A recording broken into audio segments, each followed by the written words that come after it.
नमस्कार दोस्तों, मैं आरती खत्री आपके पास एक नई सोच के साथ। आज का हमारा टॉपिक है देवता और दानव।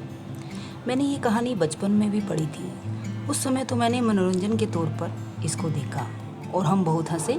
इसका मुख्य अर्थ समझ नहीं पाए, पर आज इस कहानी का सही अर्थ समझ में आया कि देवता से मतलब है देने वाला, अर्थात अपने कार्य को बुद्धिमानी, प्यार और धैर्य से, परहित के लिए किया गए कार्य से अपना ही नहीं दूसरों का भी भला होता है। दूसरी तरफ राक्षस का मतलब है बिना बुद्धि, कलेश के साथ और मैं की भावना से किया गया कार्य। इससे न तो खुद का भला होता है और दूसरों की जलन की भावना से बना बनाया काम बिगड़ जाता है।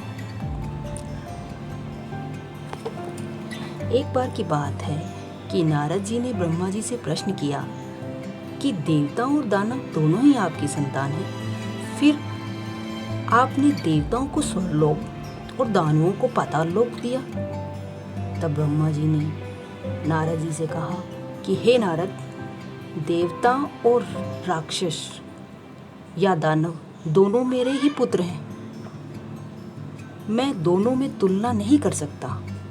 ब्रह्मा जी ने नारद से कहा कि तुम्हारी समस्या के समाधान के लिए मैं तुम्हें एक उपाय बताता हूँ। तुम देवता और राक्षस को ब्रह्मलोक में भोजन के लिए निमंत्रित करो। नारद जी ने दोनों को भोजन के लिए निमंत्रित कर दिया। दूसरे दिन पहले राक्षस ब्रह्मलोक भोजन के लिए निमंत्रित हुए और ब्रह्मा जी ने राक्षसों को भोजन करने के लिए कहा। साथ ही एक शर्त भी रखी कि आपको अपनी कोहनी नहीं मोड़नी है और ये सारे लड्डू आपको खाने हैं। राक्षस ने ये शर्त स्वीकार कर ली और सोचने लगे लड्डू कैसे खाएं, और फिर उन्होंने लड्डुओं को खाना शुरू किया। कभी लड्डुओं को हवा में फेंक कर, कभी बिना कोहनी मोड़े खाने की कोशिश की, परंतु उन्होंने बुद्धि का इस्तेमाल नहीं किया। बल के द्वारा ही लड्डू खाने की कोशिश की और इससे उन्हें कुछ समझ नहीं आया और सारे लड्डू धरती पर बिखर गए। और फिर ब्रह्मा जी ने देवताओं को भोजन के लिए निमंत्रित किया और उन्हें भी इस शर्त के बारे में बता दिया। देवताओं ने भी शर्त को स्वीकार करते हुए भोजन करने से पहले सोचने लगे कि ये लड्डू कैसे खाएं, कि ये लड्डू बिना कोहनी मोड़े कैसे खाएं। और उन्हें तो पता चल गया था कि खुद से ये लड्डू नहीं खाए जा सकेंगे।